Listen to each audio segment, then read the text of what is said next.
Estamos saindo da Via Láctea a uma distância de cerca de 50 kpc, ou seja, 50 mil parsecs, ou cerca de 163 mil anos-luz. Mas o que é um parsec?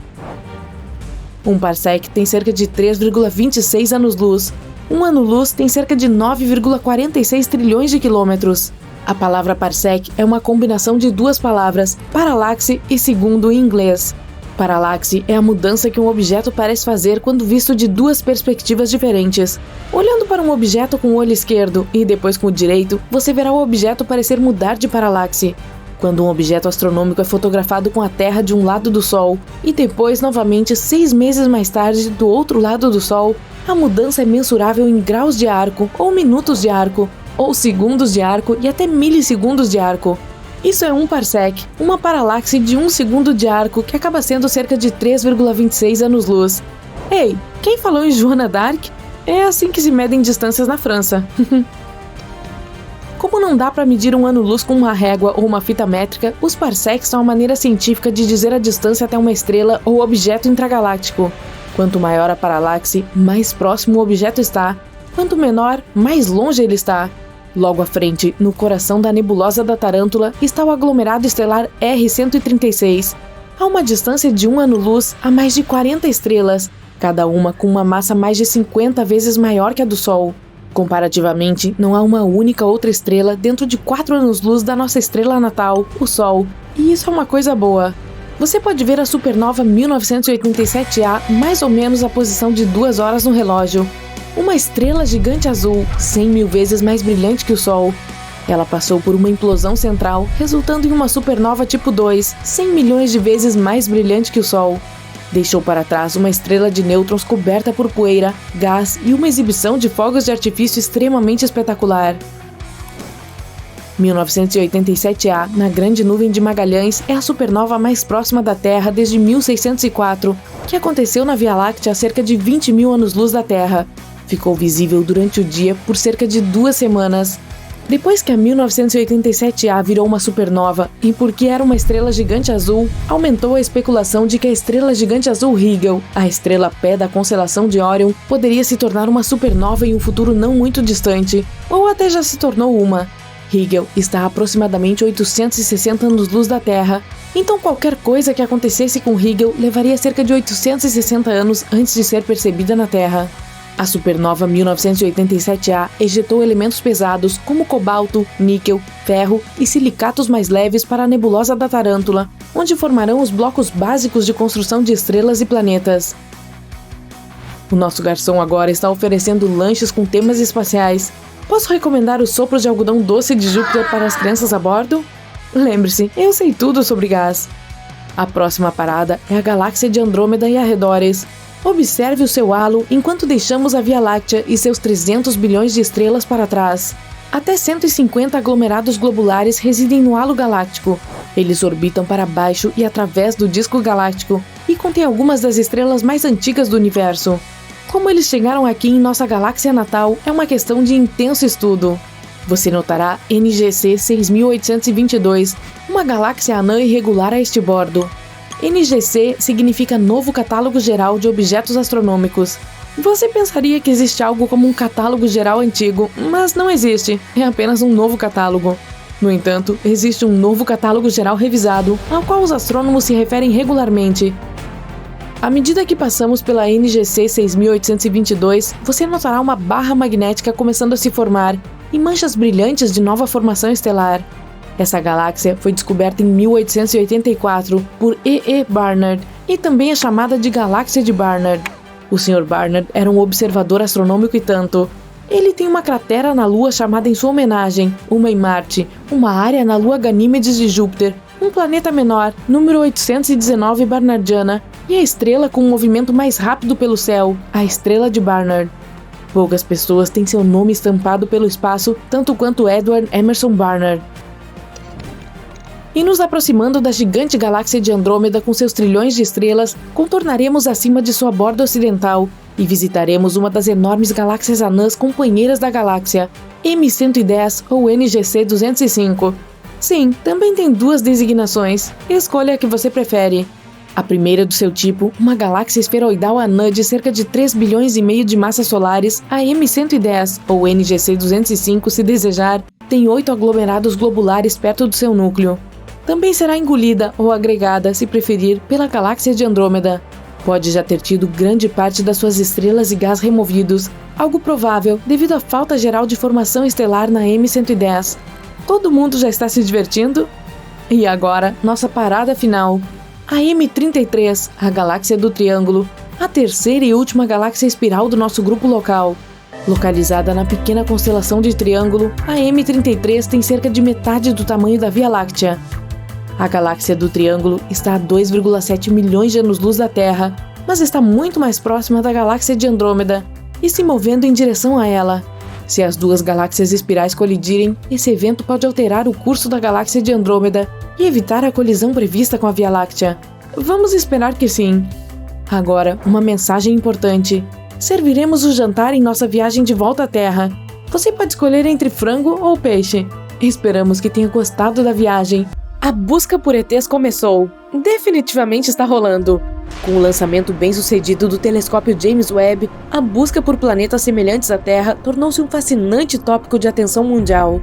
Além do telescópio James Webb, outras ferramentas estão sendo usadas para encontrar bons candidatos semelhantes à Terra. O satélite TESS e o telescópio Kepler estão na vanguarda da busca por outras terras. Depois de debatermos algumas questões filosóficas pertinentes, analisaremos de perto essas duas pesquisas e o que o telescópio James Webb espera encontrar. Mas por que estamos procurando planetas semelhantes à Terra? Porque podemos. Incríveis avanços na tecnologia de telescópios terrestres permitiram observações ultra-precisas da luz das estrelas, o que levou à descoberta inicial de exoplanetas. À medida que os planetas circundam as estrelas, há uma interação gravitacional entre o planeta e a estrela. Eles se puxam. A atração do planeta sobre a estrela fará com que a luz da estrela balance para frente e para trás, tão levemente quanto o planeta ou planetas que orbitam a estrela. Esse sempre foi o caso, mas a oscilação da luz das estrelas nunca pôde ser detectada, porque a luz delas sempre brilha. A ótica adaptativa dentro de telescópios é o avanço tecnológico que permitiu que os astrônomos encontrassem exoplanetas a partir do brilho da luz estelar. Molas mecânicas na parte inferior dos espelhos do telescópio dobram os espelhos um pouco para neutralizar a distorção, o brilho causado pela luz das estrelas passando pela atmosfera terrestre. Sem o cintilar da luz estelar, a ligeira oscilação causada por planetas que puxam gravitacionalmente as estrelas é observável. Quanto maior a oscilação, mais planetas. É chamado de método astrométrico de detecção de exoplanetas. Que nome, hein? Foi possível supor a existência de vários sistemas estelares e milhares de exoplanetas inteiros ao observar o padrão oscilante da luz das estrelas. Mas os planetas em si não puderam ser observados. De repente, nosso sistema solar não era mais único. Os astrônomos ficaram atônitos com a conclusão inevitável de que provavelmente todas as estrelas tinham planetas. Tornou-se impossível não fazer a pergunta que não quer calar: a Terra é única ou existem outras terras? E qual é o grande problema de encontrar planetas semelhantes à Terra, afinal? Considerando todos os recursos financeiros que os países desenvolvidos estão gastando na busca de planetas semelhantes à Terra, pode-se dizer sem dúvida que é definitivamente algo com custo elevado, incluindo o já lançado telescópio James Webb, que custou 10 bilhões de dólares, o telescópio Kepler Space, que custou 550 milhões de dólares, e o satélite TESS, que custou 200 milhões de dólares. O investimento em encontrar planetas semelhantes à Terra certamente está chamando a atenção. Se você tiver em mente que esses custos são apenas para o equipamento, e que para obter um esboço de toda a magnitude da busca, também é preciso incluir os salários de uma equipe de mineradores de dados, analistas com doutorado e pós-graduados ao redor do mundo em universidades, agências espaciais nacionais e instituições privadas, concluiremos que encontrar outra Terra é realmente um empreendimento imenso. E se encontrarmos uma, então a Terra não estará mais sozinha. Não é que possamos realmente ir a qualquer um desses planetas tão cedo. Viagens interestelares exigem alguns avanços em física e tecnologia, e, bem, ainda não chegamos lá. Mas saber que existem planetas por aí na Via Láctea que são como a Terra em todos os aspectos essenciais, como água líquida, oxigênio e habitabilidade, tornará o espaço sideral menos assustador, mais acolhedor, mais emocionante de estudar e explorar. Também pode nos dar mais orgulho em nosso planeta natal e nos tornar terrestres melhores. Em uma missão tripla à procura de outras terras, o telescópio Kepler, o satélite TESS e o telescópio James Webb usam abordagens distintas para encontrar exoplanetas. E a sigla TESS nos diz qual é esse método. O T da sigla em inglês significa trânsito, e essa é a chave para toda a busca de exoplanetas. E significa, você adivinhou, exoplanetas, o alvo da excelente investigação em busca de outra Terra. S significa pesquisa, no inglês survey, porque TESS olha para centenas de milhares de estrelas próximas. E o segundo S significa satélite, porque TESS está orbitando a Terra, ao contrário do telescópio espacial James Webb, que orbitará o Sol. Quando um planeta passa na frente de uma estrela, isso é chamado de trânsito. O planeta bloqueará parte da luz proveniente da estrela. Essa diminuição ou escurecimento da estrela pode ser medida. O escurecimento da luz estelar diz muitas coisas sobre o planeta. Sabendo o quão brilhante é a estrela e o quanto a luz da estrela foi escurecida por um trânsito na sua frente, podemos dizer o quão gigante o planeta é ou quão perto ele está. Mas não saberemos qual dos dois. É grande ou está perto, até que a órbita do planeta também seja cronometrada. Isso significa que o nosso satélite TESS deve gravar vídeos de longa duração das estrelas. Vídeos das estrelas! Hollywood vai gostar disso! O satélite TESS não tem um telescópio. Ele usa 4 câmeras CCD para transmitir vídeos ao vivo de longa duração do maior número possível de estrelas, centenas de milhares delas. E por que tantas? Porque para que o trânsito de um planeta seja observado, ele deve passar diretamente entre as câmeras do satélite TESS e a estrela.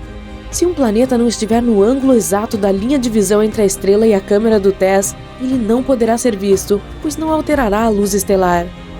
Os trajes espaciais são feitos de muitos materiais, elementos e mecanismos de funcionamento diferentes para garantir a proteção no vácuo do espaço.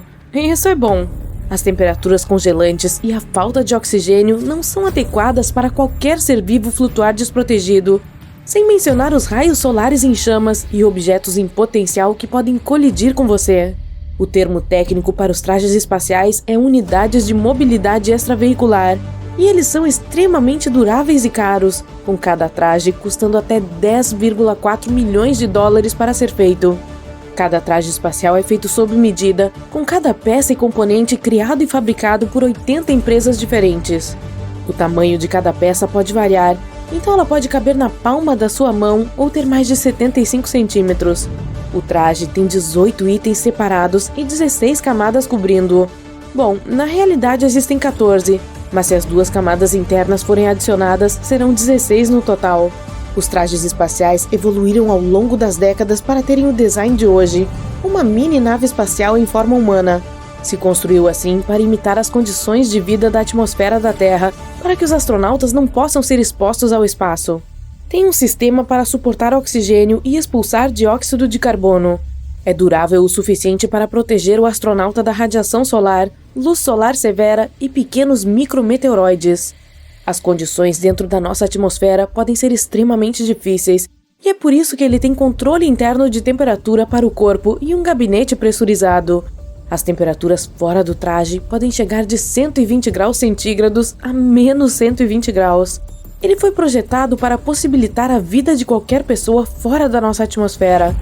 A peça principal da roupa é uma peça de resfriamento feita de nylon, fibras elásticas de spandex e tubos líquidos.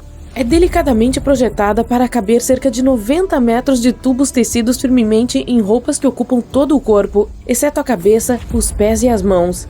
Usa água gelada para fluir através dos muitos tubos perto da pele, a fim de regular a temperatura corporal e resfriá-la enquanto se caminha no espaço. Pense nisso como um ventilador em um laptop, que é feito para resfriá-lo quando superaquece. O traje inteiro está preso ao sistema de sustentação de vida. Esse sistema é uma das peças mais importantes do traje e requer um esforço meticuloso para ser produzido. Tudo nesse compartimento é importante para manter o astronauta vivo no espaço. Qualquer erro de cálculo pode ser devastador e até mesmo fatal. Abriga os tanques de oxigênio pressurizado, onde eles são preenchidos e selados firmemente. O tanque de oxigênio pode fornecer até 7 horas de ar fresco para respirar. Há também um tanque secundário que adiciona cerca de 30 minutos de respiração. Os astronautas não podem se dar ao luxo de desperdiçar oxigênio o tempo todo enquanto usam o traje. Por isso é importante que eles calculem estrategicamente essas respirações. Há também o dispositivo de remoção de dióxido de carbono, que inclui uma lata de filtro feita de hidróxido de lítio, que também está conectada a um tubo. Dessa forma, não haverá dióxido de carbono tóxico circulando dentro do capacete, e o ar dentro sempre será purificado. Ao lado dele tem um ventilador para resfriar o astronauta ao se mover. Usar um traje pesado não é fácil e requer muito esforço físico para a locomoção. Mesmo que a gravidade seja mais fraca lá em cima, você ainda precisa mover os braços e pernas, o que pode ser cansativo com o tempo. Tem também uma fonte de energia elétrica e um rádio bidirecional para se comunicar com a base. E caso algo aconteça, um sistema de alerta é instalado para avisar o astronauta sobre falhas no sistema. Por fim, há o equipamento de resfriamento à água para manter o corpo fresco e regulado. Depois que o sistema de sustentação de vida é montado, ele é conectado à parte rígida do tronco superior. O capacete em trajes espaciais construídos para caminhadas no espaço serve como uma bolha de pressão e é feito de plástico forte para conter a pressão da roupa. Tem um anel de pescoço para mantê-lo bloqueado no lugar e um sistema de ventilação para fornecer oxigênio ao astronauta. E também há uma conexão com um tanque de oxigênio reserva por precaução. Enquanto os astronautas estão trabalhando no espaço, eles podem precisar de um pouco de água ou algo assim. Ainda bem que há um canudo embutido para eles beberem. E também, enquanto se trabalha em espaço aberto, o sol irritante brilha em seus olhos. Uma viseira feita com um revestimento de ouro é instalada para proteger o astronauta do sol. E o que é um capacete de traje espacial sem uma câmera para gravar tudo? Como o rádio bidirecional está conectado ao sistema de sustentação de vida, os fones de ouvido e o microfone são colocados na faixa de queixo, onde o astronauta pode se comunicar com a base. O espaço pode ser escuro às vezes, sim, na maioria das vezes, então tem uma luz embutida usada ao operar em objetos de perto. Continuando nosso desfile de trajes espaciais de gala, na unidade inferior do tronco temos calça e botas. Há também uma conexão joelho a tornozelo e cintura, composta por uma bexiga de pressão em um nylon especialmente revestido. A maior parte é feita de diferentes elementos e materiais para mantê-lo utilizável e durável em missões espaciais, além de fornecer roupas noturnas elegantes para os astronautas que quiserem sair à noite. Você pode ajustar o tamanho dos anéis nas seções da coxa e perna sempre que quiser. Isso é bom quando o astronauta está andando e precisa se sentir relaxado em determinados momentos. O astronauta também usa meias térmicas sob as botas que parecem de trilha, que tem um sistema de retenção de calor embutido para manter os pés quentes e confortáveis. A parte superior do tronco é dura, mas leve. É feita de metal e fibra de vidro, conectando o interior do traje ao sistema de sustentação de vida. Assemelha-se a uma camiseta, mas se prende ao conjunto do braço, que se estende até os braços e pulsos. Há também uma conexão especial com a peça do anel do capacete. Aqui você pode encontrar tanques de reservatório de água, latas de oxigênio e muitas outras coisas técnicas necessárias para o espaço sideral. Os trajes espaciais mais novos têm uma escotilha na parte de trás para os astronautas entrarem no traje. Que estiloso! Todo mês de abril, um grupo de cientistas observa o brilho fraco dos asteroides passando pelo nosso planeta. Certa vez, eles perceberam algo estranho brilhando em seus telescópios. A equipe esperava que fosse outro asteroide, mas eles ficaram muito surpresos, porque o que descobriram foi uma rocha espacial incomum que não consistia nos minerais que normalmente constituem os asteroides. Era composta de silicato, um material encontrado principalmente na Lua.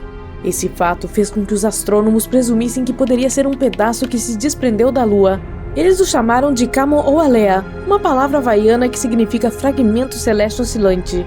A rocha não combinava com nenhum asteroide próximo à Terra com o qual os cientistas já estavam familiarizados.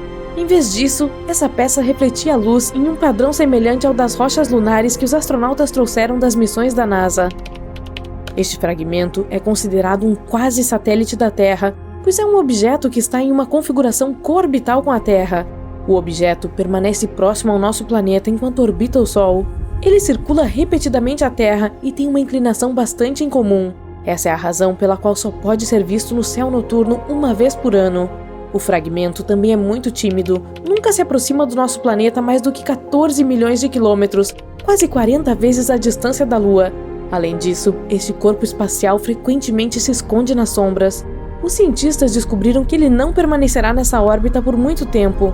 Provavelmente chegou à posição atual há cerca de 500 anos, e sua órbita provavelmente mudará nos próximos 300 anos. Este fragmento pode não estar sozinho no espaço. Existem pelo menos 3 outros objetos semelhantes próximos à Terra. Eles podem ter vindo do mesmo lugar. Os pesquisadores ainda não têm certeza sobre a natureza da rocha, mas podem descobrir mais sobre esse objeto espacial em comum se enviarem uma espaçonave para coletar amostras e trazê-las para a Terra. Isso é algo que a Agência Espacial da China está planejando fazer no final dessa década. A Lua apareceu no meio do caos. Existem várias teorias sobre como isso aconteceu. A primeira afirma que a Lua costumava ser apenas um corpo errante, semelhante a um asteroide, tendo se formado em algum lugar do nosso sistema solar. Uma vez se aproximou muito da Terra e foi capturada pela gravidade do nosso planeta.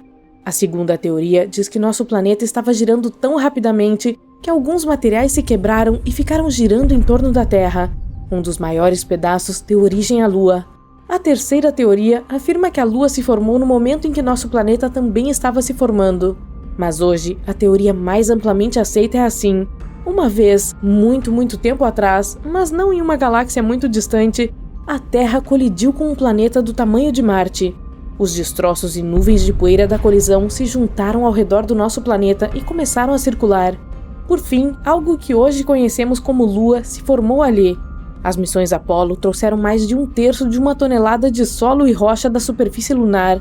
Essas rochas mostraram que a Lua tinha basicamente os mesmos materiais de construção que o nosso planeta. Isso pode significar que ambos têm uma história comum. Se a Lua tivesse sido formada em outro lugar e eventualmente capturada pela força gravitacional do nosso planeta, ela teria uma composição diferente. Além disso, se tivesse sido criada ao mesmo tempo que o nosso planeta, ou fosse um pedaço que se quebrou da Terra, existiriam os mesmos minerais na Lua e na Terra. Mas os minerais da Lua contêm menos água. Além disso, o satélite natural do nosso planeta é rico em materiais que se formam rapidamente em altas temperaturas. A Lua não é o único corpo espacial no sistema solar com um passado misterioso. Hipocampo é a lua de Netuno descoberta em 2013. É a menor lua deste gigante de gelo, com apenas 34 km de diâmetro. Fica muito próxima a Proteu, a maior das luas internas de Netuno. E não, Hipocampo não é um lugar para grandes mamíferos africanos passarem o verão. Os cientistas acreditam que Hipocampo provavelmente se formou a partir de destroços após a colisão de Proteu com um cometa. Se Hipocampo tivesse entrado na órbita de Proteu vindo de algum outro lugar do nosso sistema solar, a lua maior a teria engolido ou chutado para longe. Mas nem mesmo a própria Proteu está entre a primeira geração de luas de Netuno. Ela foi formada a partir dos restos do sistema de luas mais antigo do planeta. Essas primeiras luas foram destruídas quando Netuno capturou Tritão, atualmente a maior de suas luas. A principal evidência que prova que a colisão provavelmente aconteceu é o fato de que Tritão circula ao redor de Netuno para trás, ao contrário das outras luas que orbitam o planeta. Netuno capturou Tritão do cinturão de Kuiper. Essa é uma área cheia de objetos gelados e detritos rochosos que se estende além de Urano. Isso significa que Hipocampo é uma lua de terceira geração, tipo um primo segundo, removido 2 vezes ou algo assim. O Sol também teve um passado turbulento. Nossa estrela apareceu há cerca de 4,6 bilhões de anos. É difícil estudar seus primeiros estágios, já que isso aconteceu 50 milhões de anos antes mesmo da formação do nosso planeta. Mas recentemente, uma equipe de pesquisadores descobriu cristais com mais de 4 bilhões e meio de anos. Escondidos nas profundezas dos meteoritos, eles revelaram algumas coisas sobre o passado do nosso Sol. Antes da formação dos planetas, nosso sistema solar consistia na estrela central e um enorme disco de poeira e gás quente em espiral ao seu redor. Conforme a poeira e os gases esfriaram, se transformaram em minerais, incluindo os cristais encontrados nos meteoritos que pousaram no nosso planeta. Esses materiais antigos foram irradiados, ao contrário de algumas substâncias mais jovens. Os pesquisadores acham que algo possa ter acontecido ao Sol depois que esses cristais se formaram.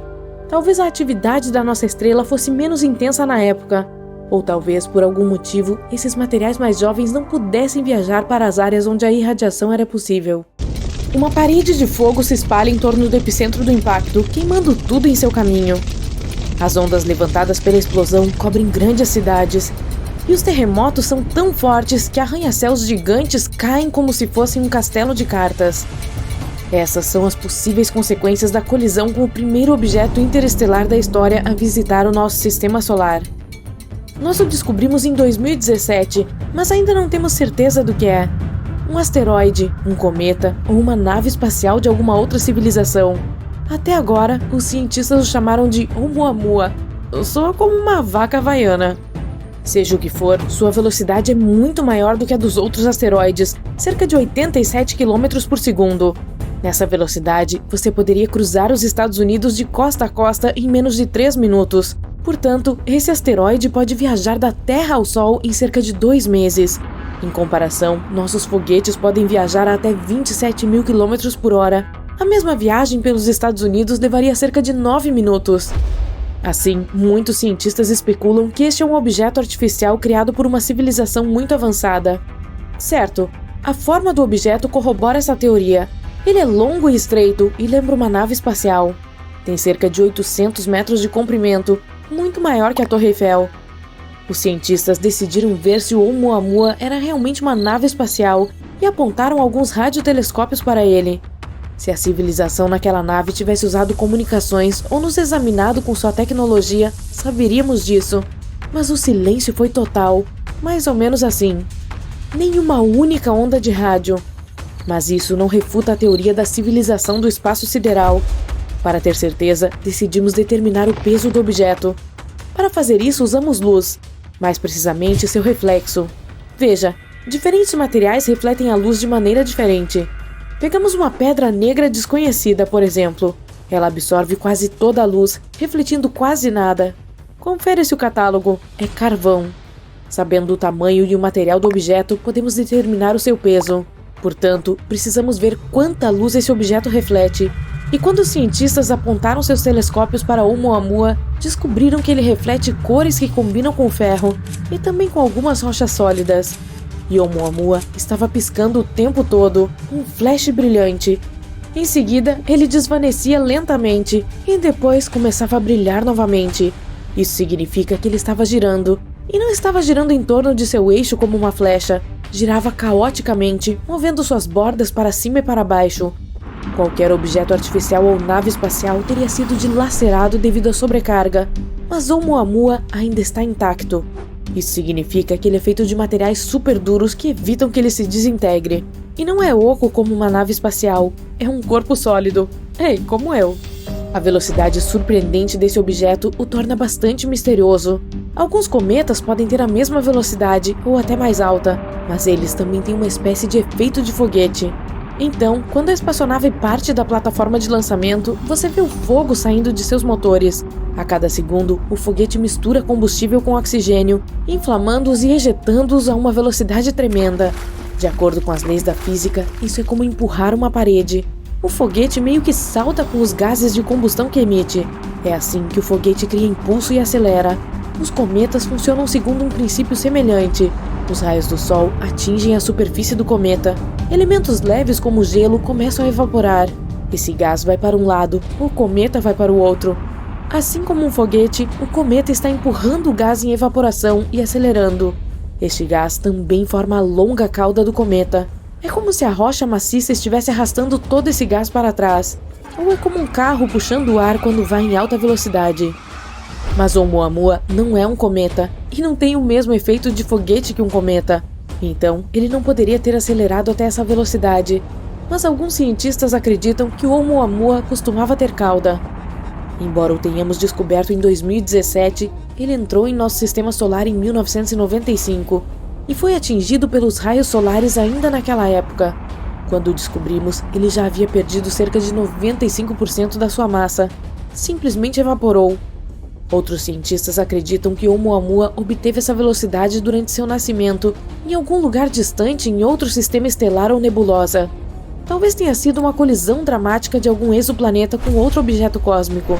A energia explosiva colossal da colisão jogou o fragmento alongado no espaço sideral. Ou pode ter sido uma explosão de supernova. Quando uma estrela chega ao fim de sua vida, ela se torna uma gigante vermelha. É uma versão inflada da estrela, centenas de vezes maior. Então, ela encolhe e explode com uma força tremenda. As ondas de explosão podem viajar muitos anos-luz de distância do epicentro, e é um dos eventos mais brilhantes do universo. Portanto, a supernova pode ter despedaçado algum exoplaneta. Um deles, Oumuamua, ganhou muita energia e velocidade e começou sua longa jornada em direção à Terra. Isso pode explicar por que Oumuamua gira tão descontroladamente. Mas recentemente, cientistas publicaram uma teoria em que Oumuamua pode ser um bloco gigante de gelo. O gelo com o qual estamos acostumados é água, H2O, mas no Oumuamua pode ser gelo de nitrogênio, N2. Pode ter permanecido intacto no sistema interestelar por 500 milhões de anos. E quando chegou ao nosso sistema solar, o gelo de nitrogênio poderia ter refletido 2/3 dos raios solares. Portanto, não esquentou tanto. Isso explica por que Oumuamua não tem cauda.